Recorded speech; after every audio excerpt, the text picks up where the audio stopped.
बच्चों, मैं आपका केमिस्ट्री टीचर राहुल तिवारी और आज हम लोग अपने YouTube channel south city PCMB पर मिल रहे हैं। एक बार लास्ट लेक्चर जो चैप्टर था हमारा अल्कोहल फिनॉल ईथर पे, हमने इसके सारे बेसिक टॉपिक्स पे एक्सप्लेनेशन पूरा दे दिया था। अब जब एक्सप्लेनेशन हो गया था तो कुछ इंपॉर्टेंट क्वेश्चन की बारी आई और जैसा कि मैंने लास्ट लेक्चर में आपसे कहा भी था कि कुछ इंपॉर्टेंट क्वेश्चंस पे हम बात करेंगे जो बोर्ड से रिलेटेड होंगे, जो जेई से और इसके बाद नीट से रिलेटेड होंगे। कुछ ना कुछ इंपॉर्टेंट क्वेश्चंस पे हम बात जरूर करेंगे। तो वही आज जो लेक्चर है वो इसी पर बेस्ड है, पूरा कुछ इंपॉर्टेंट क्वेश्चंस पे है, इंपॉर्टेंट टॉपिक्स पे है। आगे हम लोग बहुत सारी बातें करने वाले हैं और एक जो अगला लेक्चर आएगा उसमें केस बेस्ड भी होगा, एसेशन रीजन भी हो सकते हैं। तो बहुत सारी बातें होनी है मेरे बच्चों, तो आप लोग बने रहिएगा हमारे YouTube channel south city PCMB पर। चलते हैं अपने टॉपिक की तरफ। तो कुछ पहले लास्ट टॉपिक्स पे बात कर लेते हैं। जैसा कि आप लोगों ने देखा था कि जो मैंने लास्ट लेक्चर में बात की थी, सबसे पहले क्लासिफिकेशन ऑफ अल्कोहल बताया था आपको। क्लासिफिकेशन ऑफ अल्कोहल के बाद आपको नॉमेनक्लेचर मैंने बताया था।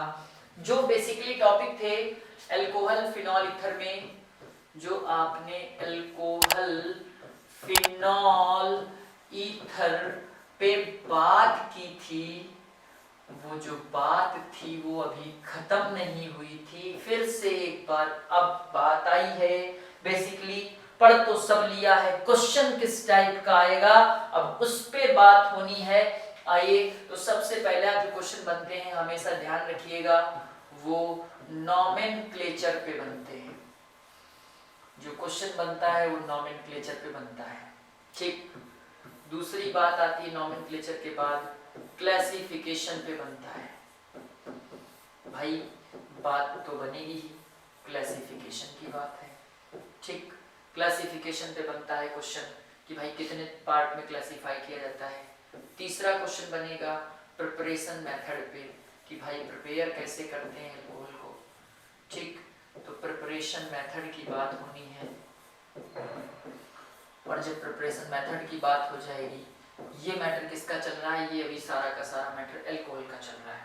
प्रिपरेशन मेथड के बाद चौथा पॉइंट है फिजिकल प्रॉपर्टीज पे। तो अगर हम लोग बात करें तो अगला मैटर है हमारा फिजिकल प्रॉपर्टीज। तो अगर फिजिकल प्रॉपर्टीज की बात करें तो आपके पास दो ही फिजिकल प्रॉपर्टीज हैं। लास्ट में अगला जो आएगा वो केमिकल प्रॉपर्टीज पे बात होगी, केमिकल प्रॉपर्टीज पे बात होगी। और ठीक, केमिकल प्रॉपर्टीज के बाद 6 नंबर पे डिस्टिंग्विश टेस्ट, डिस्टिंग्विश टेस्ट, इन सब चीजों पे बात होनी है। तो ये बेसिकली क्या है ना कि ये टॉपिक आपने इस तरह से पढ़ रखे हैं। अब नॉमेनक्लेचर तो बहुत इंपॉर्टेंट टॉपिक होता है, इस पे कोई प्रॉब्लम नहीं होनी। क्लासिफिकेशन में आपने देखा है मोनोहाइड्रिक, डाईहाइड्रिक, ट्राईहाइड्रिक, पॉलीहाइड्रिक और साथ में विनाइलिक, एलाइलिक, बेंजाइलिक, एराइलिक, सबकी कंडीशंस को मैंने एक्सप्लेन किया था। इसके बाद प्रिपरेशन मेथड्स में अल्कोहल को प्रिपेयर कैसे किया जाता है, तो अल्कोहल को प्रिपेयर करने के लिए जो जो केमिकल कंपाउंड्स यूज किए गए थे, जैसे हेलोएल्केन और हेलोएल्केन से आपने अल्कोहल बनाया, एल्कीन से अल्कोहल बनाया, कार्बोक्सिलिक एसिड से बनाया, ग्रिग्नॉल रिएजेंट से बनाया, एल्डिहाइड कीटोन से अल्कोहल प्रिपेयर किया, अमाइंस से प्रिपेयर किया। तो सारे प्रिपरेशन मेथड हमने वहां पे बात कर ली। फिजिकल प्रॉपर्टीज में दो फिजिकल प्रॉपर्टीज बेसिकली हमने यहाँ पे बात की थी, एक बॉइलिंग पॉइंट पे बात थी और दूसरी हमारी सॉल्युबिलिटी पे बात थी। तो सॉल्युबिलिटी और बॉइलिंग पॉइंट दो ही बातें हमारी हुई थी, ठीक। अब इसके बाद केमिकल प्रॉपर्टीज तो बहुत सारी थी। डिस्टिंग्विशन टेस्ट में सबसे पहले बात आई थी, आपको मैं बता दूं, डिस्टिंग्विशन टेस्ट के लिए प्राइमरी, सेकेंडरी और टर्सरी अल्कोहल में डिस्टिंग्विश टेस्ट की बात की थी। तो उसके लिए ल्यूकस रिएजेंट आया था, डिहाइड्रोजनेशन आया था, ये सारी चीजें थी। धीरे धीरे हम लोग कुछ कन्वर्जेंस पे भी बात करेंगे। उसके पहले हम लोग चलते हैं कुछ क्वेश्चंस पे, जैसे सेलेक्ट कर लेते हैं। कुछ मैंने इंपॉर्टेंट क्वेश्चन आपके लिए कलेक्ट किए हैं। जैसे पहला क्वेश्चन है, the compound that will not form yellow precipitate on heating with alkaline solution of iodine. अब मेरे बच्चों इस तरह का जो क्वेश्चन आया कि आपसे पूछा गया कौन सा कंपाउंड है जो येलो पीपीटी हीट करने पे नहीं बनाता आयोडीन के एल्कलाइन सॉल्यूशन के साथ। तो मेरे बच्चों मैं आपको बता दूं, ये जो टेस्ट आएगा ये आपने एक टेस्ट पढ़ा होगा, haloform test. Haloform test आपने पढ़ा होगा। ये क्वेश्चन कई बार बोर्ड में भी आया है और एक दो बार पहले के टाइम पे लास्ट 3 और 4 इयर्स बिफोर एगो ये क्वेश्चन जेई में भी आया था एक बार। तो हेलो फॉर्म टेस्ट क्या होता है आपको बता दूं, बहुत इंपॉर्टेंट टेस्ट है। जो भी कंपाउंड ये कार्बोनिल कंपाउंड कंटेन करते हैं, तो जो कंपाउंड कार्बोनिल कंपाउंड कंटेन करेंगे वो आपका ये डिस्ट्रीब्यूशन टेस्ट देते हैं, लेकिन इसकी कंडीशन ये है कि इस कार्बोनिल कंपाउंड के साथ में एटलीस्ट एक CH3 ग्रुप का लगा होना बहुत जरूरी है। कि अगर ये कंडीशन है उसकी, तभी वो कंपाउंड हेलो फॉर्म टेस्ट देंगे। अगर ये कंडीशन नहीं है तो फिर वो नहीं देंगे। तो उसके लिए आपको पहली बात तो कंडीशन ये हो गई। दूसरी बात, आपकी कार्बोनिल ग्रुप है, साथ में ये भी आपको देखना है कि और भी अल्कोहल में भी है कि 1 डिग्री अल्कोहल है या 2 डिग्री अल्कोहल है या 3 डिग्री अल्कोहल है, इन पे भी डिपेंड करता है। तो ये अल्कोहल भी है। अब यहाँ पे बात किसकी हो रही है, अल्कोहल की हो रही है। तो ये 2 डिग्री अल्कोहल है, ये 2 डिग्री अल्कोहल है और ये आपका 1 डिग्री है, 1 डिग्री। तो यहाँ पे जो इथेनॉल है, इथेनॉल की रिएक्शन अगर आप कराओगे CH3CH2OH से, इसकी रिएक्शन कराते हो, ठीक, तो ये आपका आयोडीन और NaOH के साथ, आयोडीन और NaOH के साथ ये आपका येलो प्रेसिपिटेट ऑफ आयोडोफॉर्म बनाता है, आयोडोफॉर्म बनाता है, येलो PPT ऑफ आयोडोफॉर्म बनाता है, ठीक, क्योंकि ये तुरंत ऑक्सीडाइज होके CH3CHO बनाता है। और अगर CH3CHO की बात करें आप तो ध्यान से देखिए, कंडीशन एग्जैक्टली वही बन रही है जो कंडीशन मैंने बताई थी, इसलिए इसका पहला आंसर होगा CH3CH2OH, ठीक। येलो PPT किसका होता है, आयोडोफॉर्म का होता है येलो PPT। याद रखिएगा येलो PPT जो होगा वो किसका होगा, आयोडोफॉर्म का होगा, ठीक। तो ये आपका पहला क्वेश्चन हो जाता है येलो PPT ऑफ आयोडोफॉर्म। आइए दूसरे क्वेश्चन की तरफ चलते हैं। कह रहा है N propyl alcohol and isopropyl alcohol can be distinguished by. अब देखिए N propyl alcohol and isopropyl alcohol. तो N-प्रोपाइल अल्कोहल क्या होता है, ये आपका नॉर्मल प्रोपाइल अल्कोहल है, वो कुछ इस तरह से होता है CH3CH2CH2OH, ठीक। और आपका आइसोप्रोपाइल अल्कोहल होता है वो 2 डिग्री अल्कोहल होता है, 2 डिग्री अल्कोहल होता है। आप कह रहे हैं कि 2 डिग्री अल्कोहल और 1 डिग्री अल्कोहल को आप कैसे डिस्टिंग्विश करोगे, तो कह रहा है कि oxidation with potassium dichromate, oxidation with potassium dichromate से आप कैसे करोगे। तो आपको बता दूं कि ये ऑक्सीडाइज होके, अगर आप इसका ऑक्सीडेशन कराते हो तो ये ऑक्सीडाइज होके मेरे बच्चों ये बनाएगा आपका एल्डिहाइड। 1 डिग्री अल्कोहल हमेशा एल्डिहाइड बनाता है और 2 डिग्री अल्कोहल हमेशा कीटोन बनाता है, 2 डिग्री अल्कोहल हमेशा कीटोन बनाता है ऑक्सीडाइज होके, ठीक। तो याद रखिएगा ये भी एक तरह से डिस्ट्रीब्यूशन टेस्ट होता है, ठीक, क्योंकि ये आपका ये प्राइमरी अल्कोहल है 1 डिग्री है और ये कैसा है, ये 2 डिग्री अल्कोहल है, तो 1 डिग्री है 2 डिग्री अल्कोहल है। अगला तीसरे क्वेश्चन कहते हैं arrange the following the set of reactants which one produce anisole. कौन सा कंपाउंड है जो इसमें एनिसोल प्रोड्यूस करता है, ठीक। एनिसोल क्या होता है, देखो एनिसोल जो आपका होता है, arrange the following sets of reactants which one produce anisole. Anisole होता है आपका OCH3 ईथर, ये है ईथर है। अब ईथर कैसे बनता है, ईथर हमेशा फिनॉल से बनता है, ठीक। अब जैसे ये है आपकी दूसरी रिएक्शन है, फिनॉल से बनता है, तो फिनॉल पे सबसे पहले आप इसकी रिएक्शन करा दीजिए। फिनॉल पे रिएक्शन, ये OH है आपका, फिनॉल है, इस फिनॉल पे रिएक्शन कराइए NaOH की, और जब आप NaOH की रिएक्शन कराओगे तो ये H और OH निकल जाएगा, क्या बनेगा, ONA बनेगा, क्या बनेगा, ONA, सोडियम फिनॉक्साइड बनेगा। और जब सोडियम फिनॉक्साइड बन जाएगा तो इस सोडियम फिनॉक्साइड पे आप मिक्स कर दोगे CH3I, जैसे CH3I मिक्स करोगे तो आपका NaI निकल जाएगा और यहाँ ऊपर क्या बच जाएगा, OCH3। मेरे बच्चों अगर आपको याद हो तो ये सारी की सारी रिएक्शन, सारी की सारी चीजें आपको मैंने पहले ही बता रखी हैं। तो आंसर है हमारा C6H5OH plus NaOH plus CH3OH। ये फिनॉल का टेस्ट देता है, ये एसाइलेशन रिएक्शन है और ये आपका गिग्नॉर रिएजेंट है, तो इससे आपका अदर कंपाउंड बनते हैं। Question number 4, which one is formed when sodium phenoxide is heated with ethyl iodide। Sodium phenoxide, तो सोडियम फेनॉक्साइड क्या है देखते हैं जरा। सोडियम फेनॉक्साइड होता है ये ONA, सोडियम फेनॉक्साइड है। अब सोडियम फेनॉक्साइड जो होता है वो ये होता है, ये कह रहा है कि is heated with ethyl iodide, ये कह रहा है इथाइल आयोडाइड से हीट किया जाता है उसके साथ, ठीक।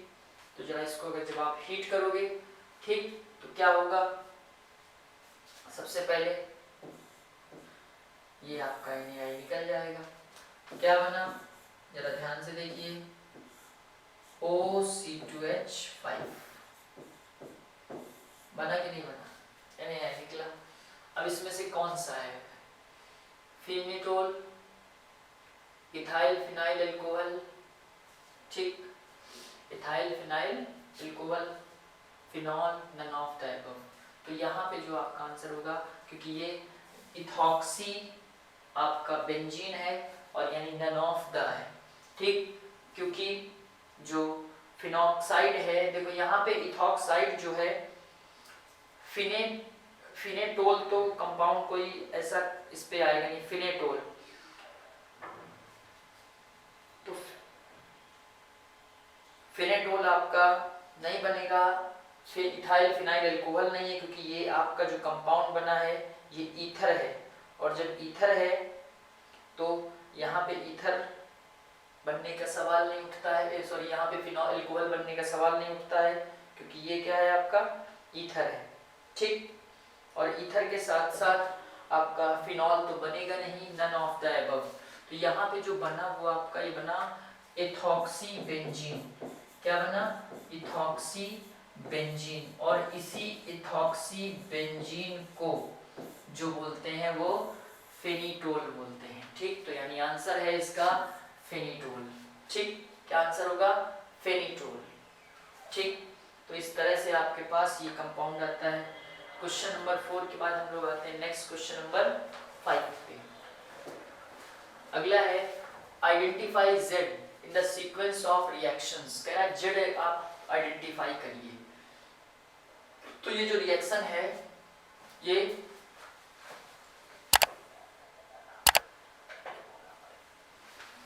आपके पास जो क्वेश्चन है ये CH3 CH2 CH double bond CH2 है, ठीक। अब इस तरह का जैसे क्वेश्चन आया कि आपको A और यहाँ पे Y और Z निकालना है, तो इस तरह के क्वेश्चंस पे आपको क्या देखना है कि जब आपके पास ये क्वेश्चन आया CH3 CH2 CH double bond CH2, अब यहाँ पहले इसको आप सॉल्व कर लीजिए, आपको खुद ही समझ में आ जाएगा, ठीक। CH3 CH2 CH double bond CH2, अगर आप लोग को याद हो HBr की रिएक्शन करवा रहे हैं H2O2 की प्रेजेंस में, तो अगर आपको याद हो anti Markovnikov's rule, anti Markovnikov's rule मत भूलिएगा। नेगेटिव पार्ट वहां जाता है जहां पे maximum number of hydrogen atom होते हैं between unsaturated carbon in the presence of peroxide. तो यहाँ पे जैसे ही आप HBr ऐड करोगे तो पेरोक्साइड की प्रेजेंस में ये रिएक्शन होगी, और पेरोक्साइड की प्रेजेंस में जैसे ही रिएक्शन होगी तो Br है नेगेटिव, H है पॉजिटिव, Br गया यहाँ, H गया यहाँ, ठीक। जैसे ही यहाँ पे गया तो फाइनल प्रोडक्ट आपका क्या बना, जरा देखिएगा ध्यान से, CH3 CH2 CH2 CH2 Br। अब इसमें आप क्या करोगे, ये आपका Y बना, Y है ये, क्या है ये Y, ठीक। अब ये जब Y बन गया तो अभी आपको क्या चाहिए, अभी आपको Z चाहिए।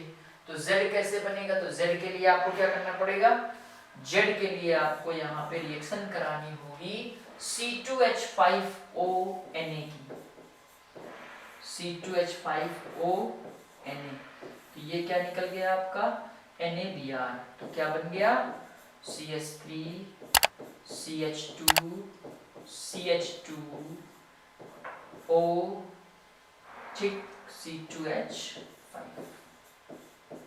ठीक प्लस NaBr, दोनों 1 डिग्री, यानी आपका कंपाउंड कौन सा बना, जरा ध्यान से देखिए। एक कार्बन और है आपके पास, 4 कार्बन का था आपके पास, CH3 CH2 का होल थ्राइस ये बना है, यही करेक्ट आंसर है, ठीक यही करेक्ट आंसर है। समझ आ गई बात। अगला क्वेश्चन हमारे पास है, reaction of ethyl formate with an excess of methyl magnesium iodide followed by the hydrolysis gives.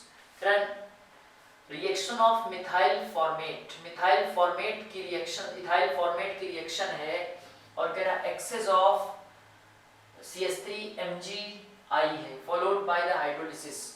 देखो होता क्या है कि जैसे ग्रिग्नॉर्ड रिएजेंट किसी से भी रिएक्शन करता है, अब अगर किसी से भी रिएक्शन करेगा CH3MgI, आप इथाइल फॉर्मेट ले लीजिए या इसी की जगह एक और कंपाउंड चेंज कर सकते हो आप यहाँ पे चाहो तो CH3CHO भी ले सकते हो ऐसे, या CH3CHO भी ले सकते हो। तो जरा एक बार लेके देखते हैं, CH3CHO ये है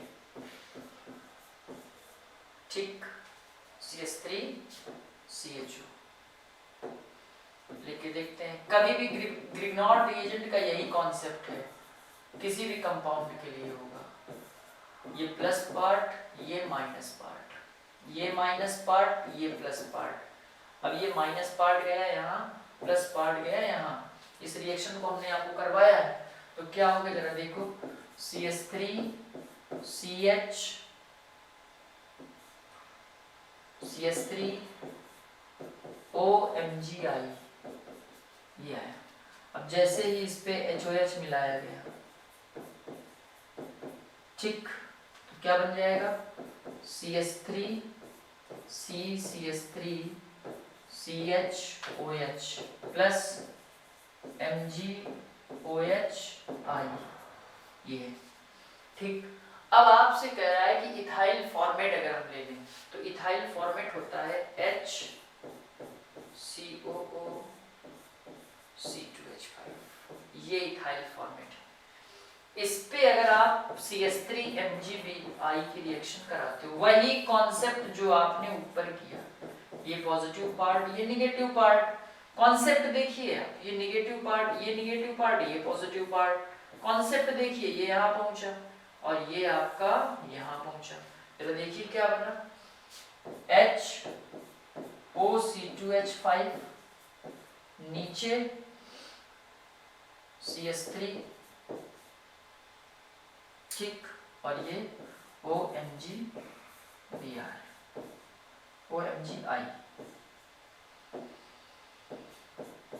बस करा दीजिए इसका हाइड्रोलिसिस, और जैसे ही आप हाइड्रोलिसिस करवाओगे H+ के साथ, बिना H+ के साथ इसका हाइड्रोलिसिस नहीं होगा ठीक है, तो H+ के साथ ही इसका हाइड्रोलिसिस कराइए आप, तब जाके होगा ठीक है।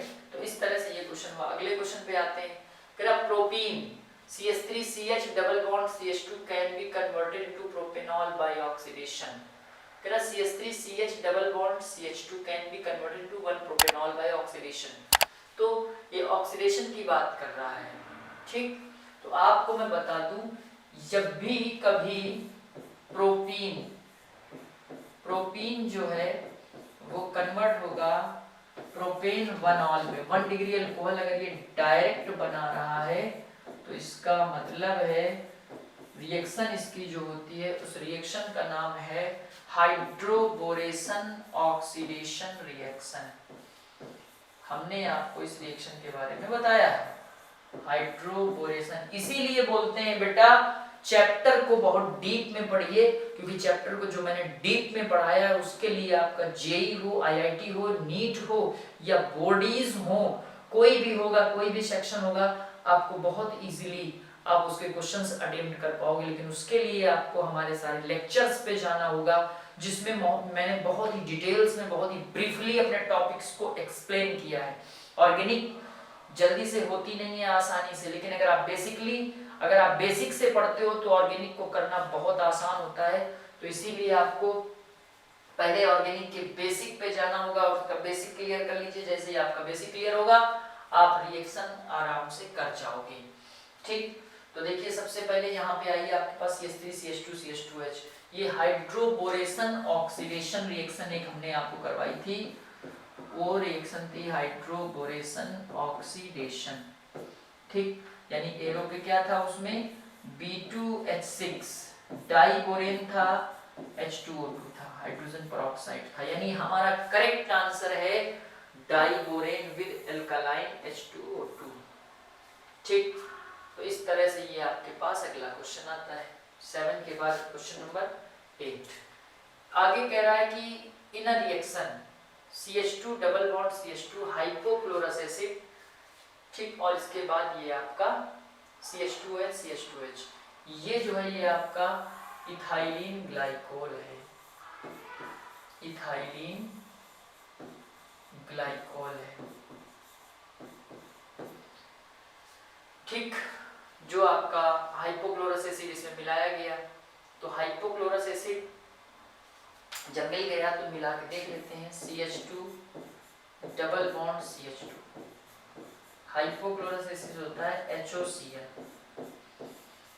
अब दोनों में चूंकि सिमेट्रिकल है इसलिए निगेटिव पार्ट और पॉजिटिव पार्ट का कोई मतलब नहीं है, तो एक साइड गया Cl और एक साइड गया OH। ठीक, एक साइड गया OH। अब जब ये मिल गया आपका, ठीक है, तो अब इस पे कह रहा है कि ये M बना। अब M पे ऐसा क्या हम मिला दें, कोई कंपाउंड जो CH2OH सिंगल बॉन्ड CH2OH बना दे। ठीक है, तो आपको CH2OH सिंगल बॉन्ड CH2OH चाहिए।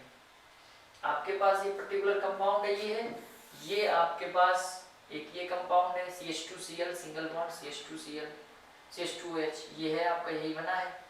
ठीक, तो आगे क्या मिलाते हैं इस पे, तो NaHCO3, H वहां पे लग जाएगा, NaCl निकल जाएगा, CO2 निकल जाएगा, तो आपके पास ये कंपाउंड आ जाएगा आराम से। अगला क्वेश्चन हमारा क्या कहता है, ल्यूकस रिएजेंट, यही तो इंपॉर्टेंट मैटर है मेरे बच्चे। ल्यूकस रिएजेंट, ल्यूकस रिएजेंट क्या होता है, ZnCl2 प्लस HCl, एनाइड्रस जो होगा यहाँ पे आपका कॉन्सन्ट्रेटेड HCl और एनाइड्रस आपका जिंक क्लोराइड। ठीक, ये इसका मिक्सचर ल्यूकस रिएजेंट होता है। HCl कॉन्सन्ट्रेटेड HCl और एनाइड्रस जिंक क्लोराइड का जो मिक्सचर है वो ल्यूकस रिएजेंट होता है, और इस रिएजेंट का यूज करते हैं, used in distinguish test, distinguish test 1 degree 2 degree और 3 डिग्री अल्कोहल, 1, 2 और 3 डिग्री अल्कोहल को डिस्टिंग्विश करने में इस रिएजेंट का यूज करते हैं। ये इस रिएजेंट का नाम है ल्यूकस रिएजेंट। 1 डिग्री अल्कोहल जो होता है वो टर्बिडिटी देता है, धुंधला हो जाता है सॉल्यूशन, टर्बिडिटी देता है। 2 डिग्री अल्कोहल आफ्टर 4 टू ये टर्बिडिटी देता है, लेकिन बहुत ज्यादा हीट करने पे, बहुत ज्यादा हीट करने पे देता है, और रूम टेम्परेचर पे no reaction, no reaction at room temperature. ठीक, लेकिन 3 डिग्री जो है वेरी फास्ट रिएक्शन होती है, वेरी फास्ट रिएक्शन, और सॉल्यूशन टर्बाइड हो जाता है, सॉल्यूशन टर्बाइड हो जाता है। इसमें आफ्टर 4 to 5 मिनट रिएक्शन होता है, आफ्टर 5 मिनट रिएक्शन, और सॉल्यूशन टर्बाइड इसमें भी होगा, लेकिन 5 मिनट के बाद होगा, थोड़ा टेम्परेचर बढ़ाना पड़ेगा। इसमें no reaction at room temperature, अगर आप टेम्परेचर बढ़ाओगे तो रिएक्शन होगी और तेजी से होगी। ठीक, तो ये डिस्टिंग्विश टेस्ट के लिए यूज करते हैं। कौन सा ट्रीटेड HCl और एनहाइड्रस जिंक क्लोराइड का मिक्सचर होता है, इसको हम लोग उसको डिस्टिंग्विश करने में यूज करते हैं। अगला क्वेश्चन कह रहा है कि general molecular formula represent homologous series of alkanols. Alkanols का जो जनरल फार्मूला है, ठीक, एल्केनॉल्स, देखिए एल्केनॉल्स मतलब एल्कोहल्स, ठीक, एल्कोहल्स का जनरल फार्मूला होता है, एल्कोहल्स एंड ईथर बोथ, इनका जनरल फार्मूला सेम होता है। वो जनरल फार्मूला होता है CnH2n प्लस 2O।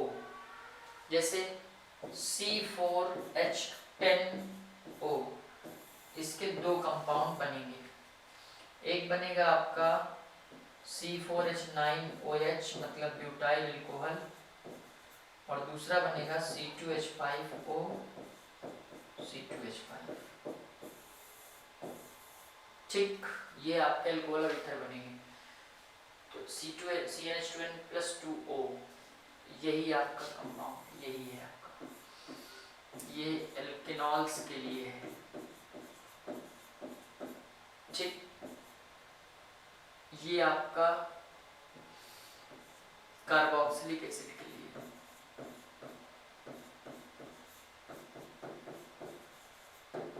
और ये आपका एल्डिहाइड और कीटोन के लिए। ये हालांकि कार्बोक्सिलिक एसिड के अलावा ये जो है ना, ये आपके ईस्टर पे भी काम आता है, ठीक है, ईस्टर पे भी काम आता है, लेकिन ज्यादातर केस में आपके लिए जो क्वेश्चन है वो होमोलोगस सीरीज के एल्केनॉल्स का जो फॉर्मूला है वो ये CnH2n प्लस 2O। ये जो क्वेश्चन था ये आपका ज्यादातर क्या करते हैं ना कि इस क्वेश्चन का यूज करते हैं हम लोग आइसोमेरिज्म निकालने में। आइसोमेरिज्म के क्वेश्चन इस टॉपिक से सॉल्व होते हैं। तो ये हमारा था क्वेश्चन नंबर 10। अब हम लोग चलते हैं क्वेश्चन नंबर 11 की तरफ। तो कह रहा है कि RCOOH कन्वर्टेड टू RCH2OH। जो RCOOH है ये कार्बोक्सिलिक एसिड है, और कार्बोक्सिलिक एसिड से RCH2OH में कन्वर्ट करने के लिए reduction can not be done by, कह रहा है इनमें से रिडक्शन किससे नहीं होगा। तो किससे नहीं होगा भाई, जाहिर सी बात है जो स्ट्रॉन्ग ऑक्सीडाइजिंग एजेंट होगा उनसे हो जाएगा, क्योंकि इसको कितने चाहिए, RCOOH को RCOOH में कन्वर्ट करने के लिए, ये देखिए ये आपका RCOOH है, इसको कन्वर्ट करना है RCH2OH में। कितने चाहिए भैया जी, तो आपको चाहिए 2 हाइड्रोजन इस पॉइंट पे लगाने हैं, 2 हाइड्रोजन लगाने हैं मेरे बच्चों। तो ये 2 हाइड्रोजन कौन सा रिड्यूसिंग एजेंट देगा, जो भी रिड्यूसिंग एजेंट देगा वो कौन होगा, उस रिड्यूसिंग एजेंट का नाम क्या है, तो उस रिड्यूसिंग एजेंट का नाम है, बताइए, गेस करिए। देखिए ये तो कंफर्म है कि ये एरो पे ही यही आएगा, इसी के जैसा ये भी दिख रहा है तो ये भी आएगा एरो पे, ठीक। तो बचा कौन, second is the correct answer, ठीक, second is the correct answer, sodium plus alcohol. ये ज्यादा स्ट्रॉन्ग रिड्यूसिंग एजेंट नहीं है, इसलिए ये इस खेल को नहीं करवा पाएगा, ठीक।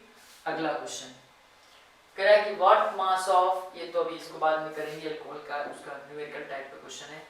अब जैसे कभी कभी हमारे पास इस टाइप के भी क्वेश्चंस आते हैं, कह रहा है which of the following reaction is used for preparation of glycol in industry. Glycol को इंडस्ट्री में बनाने के लिए किसका यूज करते हैं, तो मैं आपको बता दूं ग्लाइकोल को इंडस्ट्री बनाने के लिए हम लोग इस रिएक्शन का यूज करते हैं, क्योंकि ये रिएक्शन हमारे पास बड़ी आसानी से हो जाती है। CH2 double bond CH2 H2O plus O, ठीक। यहाँ पे रखते हैं बेयर रिएजेंट, एक होता है बेयर रिएजेंट। तो बेयर रिएजेंट क्या होता है, KMnO4 प्लस KOH का मिक्सचर, ये बेयर रिएजेंट होता है। और बेयर रिएजेंट की हेल्प से हम लोग इथाइलिन ग्लाइकोल बहुत आसानी से प्राप्त कर लेते हैं इंडस्ट्रियल में, मतलब जो लार्ज स्केल में बनता है वो बस KMnO4 और KOH का मिक्सचर डालिए और इथाइलिन ग्लाइकोल आपको मिल जाएगा। तो इस तरह से ये हमें जो लार्ज अमाउंट में जब आपको बनाना है इथाइलिन ग्लाइकोल, तो लार्ज अमाउंट पे इथाइलिन ग्लाइकोल बनाने के लिए आप इस मेथड का यूज करोगे। ठीक, यानी हमारा answer number second, this is the correct answer. ठीक, तो इस तरह से ये हमारा क्वेश्चन होता है। आगे देखिए, phenol is less soluble in water. Phenol कहता है वाटर में लेस सॉल्युबल होता है। ठीक, क्यों भैया फिनॉल क्यों लेस सॉल्युबल होता है? वैसे तो देखो हम आपको बता दें कि अल्कोहल हो या फिनॉल हो, सब के सब वाटर के साथ बहुत ज्यादा सॉल्युबिलिटी दिखाते हैं। क्यों? क्योंकि फिनॉल हो या अल्कोहल हो, ये सब के सब वाटर के साथ हाइड्रोजन बॉन्ड का फॉर्मेशन करते हैं। तो कह रहा acidic nature of phenol, acidic nature का सॉल्युबिलिटी से कोई रिलेशन नहीं है। Non polar hydrocarbon part in it, non polar nature of phenol. तो आपको बता दें non polar hydrocarbon part in it, none of the above. तो फिनॉल लेस सॉल्युबल वाटर में क्यों होता है? भाई देखो सॉल्युबिलिटी किसके कारण होती है? सॉल्युबिलिटी होती है, सॉल्युबिलिटी जो होती है उस किसके कारण होती है? वो होती है हाइड्रोजन बॉन्ड के कारण। ठीक, तो क्वेश्चन क्या कह रहा है? क्वेश्चन कह रहा है कि phenol is less soluble in water is due to, किस वजह से है ये? तो less soluble in water it is due to कौन सा पार्ट है इसमें? क्योंकि non polar hydrocarbon part present है। भाई फिनॉल का फॉर्मूला क्या होता है? C6H5OH, C6H5OH ये है। तो ये जो नॉन पोलर हाइड्रोकार्बन पार्ट है, ये सारा का सारा मामला यही गड़बड़ करता है, क्योंकि ये पार्ट जो होगा ना ये वाटर के साथ हाइड्रोजन बॉन्ड बना लेगा। ठीक, तो आंसर क्या है? Non polar hydrocarbon part in it, it is the correct answer. तो इस तरह से आप क्या देख रहे हो कि अल्कोहल के जितने क्वेश्चन हैं, अल्कोहल फिनॉल ईथर के, अगर मैं गलत नहीं हूं तो हो सकता है आपको मैक्सिमम क्वेश्चंस बहुत आसानी से सॉल्व होते चले जा रहे हैं और आपको कोई प्रॉब्लम फेस नहीं करनी पड़ रही है। ठीक, लेकिन उसके पहले क्या है ना कि आपने क्या किया है कि भाई ध्यान से पढ़ा है ना, आपने बहुत ध्यान से पीछे के टॉपिक्स को पढ़ रखा है, तो ही ये क्वेश्चन आपको बहुत अच्छे से क्लियर होंगे। अगर आपने पीछे के टॉपिक्स नहीं पढ़ रखे हैं तो भैया प्रॉब्लम होना तय है एकदम। ठीक, तो ये है। अगला क्वेश्चन नंबर 16 पे बात कर लेते थोड़ी। Decreasing order of boiling point of 1 degree 2 degree and 3 degree alcohol. Boiling point का मैटर क्या होता है मेरे बच्चों? भाई देखो बॉइलिंग पॉइंट का मैटर आता है, तीन चीजें मैंने आपको बताई थी जब मैं टॉपिक पढ़ा रहा था कि बॉइलिंग पॉइंट भी हाइड्रोजन बॉन्ड के कारण होता है अल्कोहल का। और बॉइलिंग पॉइंट जब बात आई हाइड्रोजन बॉन्ड, चूंकि अल्कोहल के मॉलिक्यूल्स क्या करते हैं, एसोसिएशन शो करते हैं, किसकी वजह से? हाइड्रोजन बॉन्ड की वजह से। अब जितने ज्यादा वो मॉलिक्यूल्स एसोसिएट होते जाएंगे उतना ज्यादा वो हाइड्रोजन बॉन्ड बना रहे होंगे, तभी एसोसिएट हो रहे हैं। अब वहां पे क्या होता है कि जब 2 डिग्री हो गया, 1 डिग्री हो गया, 3 डिग्री हो गया, तो इसमें सरफेस एरिया प्रॉपर वे में घटता चला जाएगा। भाई 1 डिग्री का सरफेस एरिया बहुत ज्यादा होगा, 2 डिग्री का उससे कम होगा, 3 डिग्री का उससे कम होगा।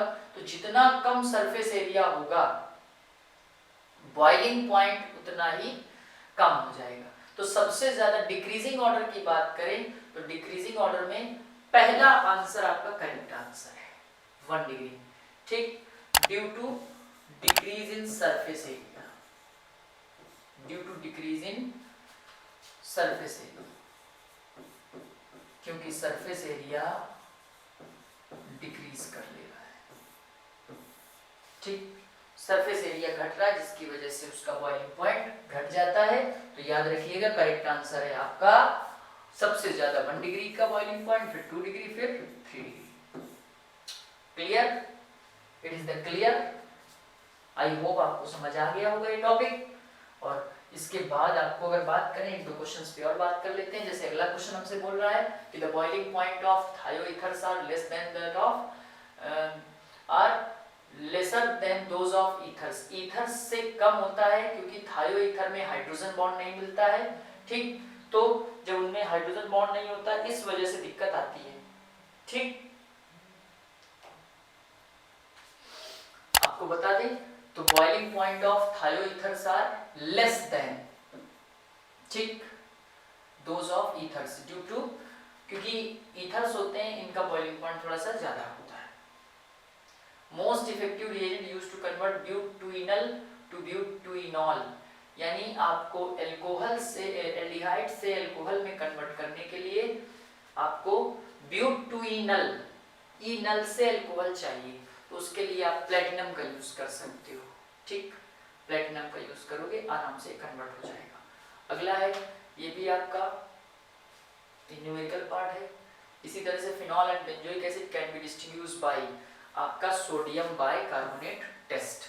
आप क्योंकि सोडियम बाइकार्बोनेट क्या करता है, बेंजोइक एसिड के साथ CO2 वो भी ब्रिक्स इफर्वेसेंस के साथ प्रोड्यूस करता है, तो इस तरह से आपके पास ये आ जाते हैं। और क्वेश्चंस जो MCQ अल्कोहल के हैं वो आपके सॉल्व हो जाते हैं। और इसी तरह से अभी हम लोग और कुछ नया लेके आएंगे आपके लिए, रोज कुछ ना कुछ नया होगा, हर एक लेक्चर में कुछ नया होगा, लेकिन उसके लिए आपको बने रहना है हमारे YouTube channel south city PCMB पर, और आपको हमारे चैनल को लाइक और सब्सक्राइब करना नहीं भूलना है। Thank you and have a nice day.